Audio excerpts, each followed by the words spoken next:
ಎಲ್ರಿಗೂ ನಮಸ್ಕಾರ. ನಾನು ನಿಮ್ಮ ಪ್ರೀತಿಯ ಕಾರ್ತಿಕ್ ಸಮರ್ಥ ಮಾತಾಡ್ತಾ ಇದ್ದೀನಿ.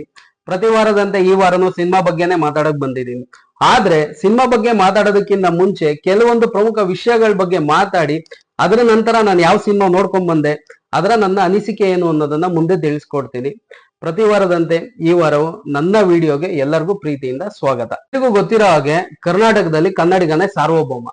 ಆದ್ರೆ ನನಗೆ ಎಲ್ಲ ನಾವು ಪಕ್ಕದ ಆಂಧ್ರದಲ್ಲಿ ಇದೀವ ಅನ್ನೋ ಭಾವನೆ ಬಂದ್ಬಿಟ್ಟಿದೆ. ಏನಕ್ಕೆ ಅಂತೀರಾ? ಇವತ್ತು ಸೂಪರ್ ಸ್ಟಾರ್ ಅಲ್ಲು ಅರ್ಜುನ್ ಅವರ ಸಿನಿಮಾ ರಿಲೀಸ್ ಆಗಿದೆ. ಅವರ ಸ್ಟೇಟ್ ಅಲ್ಲಿ ಎಷ್ಟು ಸ್ಕ್ರೀನ್ ಅಲ್ಲಿ ರಿಲೀಸ್ ಆಗಿದೆಯೋ ಅದಕ್ಕಿಂತ ತ್ರಿಬ್ಬಲ್ ನಮ್ ಕರ್ನಾಟಕದಲ್ಲಿ ರಿಲೀಸ್ ಆಗಿದೆ. ಇದಕ್ಕೆ ಕಾರಣಕರ್ತರು ಯಾರು ಹೇಳಿ? ನಮ್ಮ ಕರ್ನಾಟಕ ಚಲನಚಿತ್ರ ವಾಣಿಜ್ಯ ಮಂಡಳಿಯವರು. ಇದರಿಂದ ಕನ್ನಡಿಗರಿಗೆ ಆದ ಅನ್ಯಾಯ ಏನಪ್ಪಾ ಅಂದ್ರೆ, ಫಾರ್ ಎಕ್ಸಾಂಪಲ್ ಕಳೆದ ವಾರ ನಮ್ಮ ಶಿವರಾಜ್ ಕುಮಾರ್ ಅವ್ರದ್ದು ಭೈರತಿ ರಣಗಲ್ ಚಿತ್ರ ರಿಲೀಸ್ ಆಗಿತ್ತು. ಆ ಚಿತ್ರಕ್ಕೆ ಸಿಕ್ಕ ಸ್ಕ್ರೀನ್ಗಳ ಸಂಖ್ಯೆಗಿಂತ ಇವತ್ತು ಪರಭಾಷೆ ಚಿತ್ರ ಆದಂತಹ ಪುಷ್ಪ ಚಿತ್ರಕ್ಕೆ ಸಿಕ್ಕಿರೋ ಸ್ಕ್ರೀನ್ಗಳ ಸಂಖ್ಯೆ ಅದಕ್ಕಿಂತ ದುಪ್ಪಟ್ಟಾಗಿದೆ. ಇದಕ್ಕೆ ಕಾರಣ ಏನಂತೀರಾ? ಕರ್ನಾಟಕದಲ್ಲಿ ಪರಭಾಷಿಗರಿಗೆ ಸಿಗ್ತಿರೋ ಪ್ರಾಮುಖ್ಯತೆ ಇದು ಹೇಗೆ ಅಂತೀರಾ? ಡಾಕ್ಟರ್ ರಾಜ್ಕುಮಾರ್ ಅವ್ರದ್ದು ಕೆಜಿ ರಸ್ತೆಯಲ್ಲಿ 3 ಪ್ರಮುಖ ಥಿಯೇಟರ್ ಅಲ್ಲಿ ಅವರು ಕನ್ನಡ ಸಿನಿಮಾ ರಿಲೀಸ್ ಆಗಿತ್ತು. ಅದನ್ನ ಬಿಟ್ರೆ ಯಾವ ಕನ್ನಡ ಚಿತ್ರದ ನಾಯಕ ನಟನಿಗೂ ಕೆಜಿ ರಸ್ತೆಯಲ್ಲಿ 3 ಪ್ರಮುಖ ಥಿಯೇಟರ್ ಇವತ್ತವರೆಗೂ ಕೊಟ್ಟಿರ್ಲಿಲ್ಲ. ಆದ್ರೆ ಇವತ್ತು ಪರಭಾಷೆಯ ಪುಷ್ಪ ಅನ್ನೋ ಚಿತ್ರಕ್ಕೆ ಕೆಜಿ ರಸ್ತೆ 3 ಪ್ರಮುಖ ಥಿಯೇಟರ್ಗಳು ಬಿಟ್ಕೊಡೋಕೆ ಕಾರಣ ಆದ್ರೂ ಏನು? ಥಿಯೇಟರ್ ಏನೋ ಕೊಟ್ವಿ, ಆದ್ರೆ ನಾವೊಂದು ಕನ್ನಡ ಚಿತ್ರ ಸಿನಿಮಾ ಥಿಯೇಟರ್ಗೆ ಹೋಗಿ ನೋಡ್ತೀವಿ ಅಂದ್ರೆ ಒಂದು ಕನ್ನಡ ಚಿತ್ರಕ್ಕೆ 200 ರೂಪಾಯಿ ಟಿಕೆಟ್ ಕೊಟ್ಟು ತಗೊಂತೀವಿ. ಆದ್ರೆ ಇವತ್ತು ಪುಷ್ಪ ಚಿತ್ರಕ್ಕೆ ಮಿನಿಮಮ್ 500 ಇಲ್ಲ 600 ಈ ತರ ಕೊಟ್ಟು ನೋಡೋ ಅವಶ್ಯಕತೆ ಆದ್ರೂ ಏನು? ಇದು ಕನ್ನಡಿಗ ಆಗ್ತಿರೋ ಅನ್ಯಾಯನೇ ತಾನೇ ಇದು ಕರ್ನಾಟಕದಲ್ಲಿ. ಇದೇ ರೀತಿ ಮುಂದುವರೆದ್ರೆ ಮುಂದಿನ 10 ವರ್ಷಗಳಲ್ಲಿ ಕನ್ನಡ ಚಿತ್ರರಂಗ ಅನ್ನೋದೇ ಉಳಿಯಲ್ಲ. ಸೊ ಕರ್ನಾಟಕ ಚಲನಚಿತ್ರ ವಾಣಿಜ್ಯ ಮಂಡಳಿಯವರು ಬೇರೆ ಭಾಷೆ ಚಿತ್ರಗಳನ್ನ ಮೆರೆಸೋದನ್ನ ನಿಲ್ಲಿಸಬೇಕು ಹಾಗೂ ತುಂಬಾ ಕಠಿಣವಾದ ನಿರ್ಧಾರಗಳನ್ನ ಅವರು ಕೈಗೊಳ್ಳಬೇಕು. ಹಾಗೂ ನಾವುಗಳು ಕನ್ನಡಿಗರು ಬೇರೆ ಪರಭಾಷೆ ಚಿತ್ರಗಳನ್ನ ಎಂಟರ್ಟೈನ್ ಮಾಡೋದನ್ನ ನಿಲ್ಲಿಸಬೇಕು ಹಾಗೂ ತಡಿಬೇಕು. ಸೊ ನಾವುಗಳು ಇದನ್ನೆಲ್ಲ ತಡಿಲಿಲ್ಲ ಅಂದ್ರೆ ನಮ್ಮ ಭಾಷೆಯನ್ನ ನಾವೇ ಸಾಯಿಸ್ದಂಗಾಗುತ್ತೆ. ಸೊ ಯೋಚನೆ ಮಾಡಿ.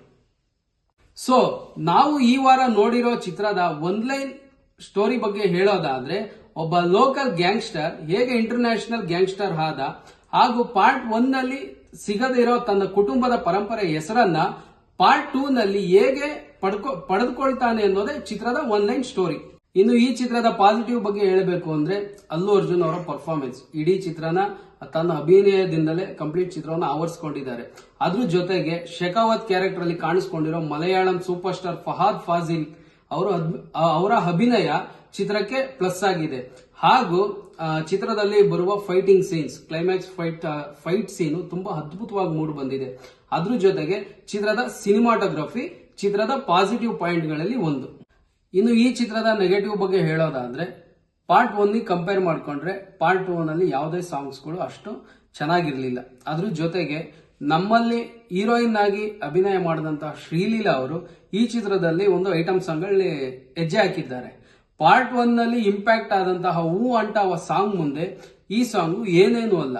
ಅದ್ರ ಜೊತೆಗೇನೆ ರಶ್ಮಿಕಾ ಅವರು ಅಭಿನಯ ಮಾಡಿರೋ ಕೆಲವು ಸೀನ್ಗಳು ಕುಟುಂಬದ ಜೊತೆ ನೋಡ್ಬೇಕಾದ್ರೆ ಮುಜುಗರ ಆಗೋದಂತೂ ಸತ್ಯ. ಅಂಡ್ ಇನ್ನು ಈ ಚಿತ್ರದ ಮತ್ತೊಂದು ಪ್ರಮುಖ ನೆಗೆಟಿವ್ ಬಗ್ಗೆ ಹೇಳಬೇಕು ಅಂದ್ರೆ, ಜಾಲಿ ರೆಡ್ಡಿ ಪಾತ್ರದಲ್ಲಿ ಕಾಣಿಸಿಕೊಂಡ ನಮ್ಮ ಡಾಲಿ ಧನಂಜಯ್ ಅವ್ರನ್ನ ಈ ಚಿತ್ರದ ಪೋಸ್ಟ್ ಕ್ರೆಡಿಟ್ ಸೀನ್ ನಲ್ಲಿ ಬರೀ 30 ಸೆಕೆಂಡ್ಗೆ ಮಾತ್ರ ಸೀಮಿತವಾಗಿದ್ದಾರೆ. ಕನ್ನಡಿಗರು ಡಾಲಿ ಅವ್ರನ್ನ ನೋಡ್ತೀವಿ ಅಂತ ಥಿಯೇಟರ್ಗೆ ಹೋದ್ರೆ ಖಂಡಿತ ನಿರಾಸೆ ತಪ್ಪಿದ್ದಲ್ಲ. ಇನ್ನು ಓವರ್ ಆಲ್ ಆಗಿ ಈ ಚಿತ್ರದ ಬಗ್ಗೆ ಹೇಳಬೇಕು ಅಂದ್ರೆ, ಇದೊಂದು ಒಳ್ಳೆ ಚಿತ್ರ. ಈ ಚಿತ್ರ ನೋಡೋದು ಬಿಡೋದು ನಿಮಗ್ ಬಿಟ್ಟಿದ್ದು. ನಾನು ಪ್ರತಿ ಬಾರಿ ಕನ್ನಡ ಸಿನಿಮಾ ನೋಡಿ ಅಂತ ಏನು ಕೈ ಮುಗಿದು ಕೇಳ್ಕೊಂತೀನಿ, ಆ ತರ ಈ ಚಿತ್ರಕ್ಕೆ ನಾನು ಕೇಳ್ಕೊಳ್ಳಲ್ಲ. ಹಾಗಂತ ಇದೊಂದು ಕಳಪೆ ಚಿತ್ರ ಏನಲ್ಲ, ಇದೊಂದು ಒಳ್ಳೆ ಚಿತ್ರ. ಯಾಕಂದ್ರೆ ನಾವು ಬೇರೆ ಭಾಷೆ ಚಿತ್ರನ ಅವಮಾನ ಮಾಡಬಾರ್ದು. ಹಾಗೂ ಮುಂದಿನ ವಾರ ಮತ್ತೊಂದು ಚಿತ್ರದೊಂದಿಗೆ ಸಿಗ್ತೀನಿ ಅಂತ ಹೇಳ್ತಾ ಇಂತಿ ನಿಮ್ಮ ಪ್ರೀತಿಯ ಕಾರ್ತಿಕ್ ಸಮರ್ಥ. ನಮಸ್ಕಾರ.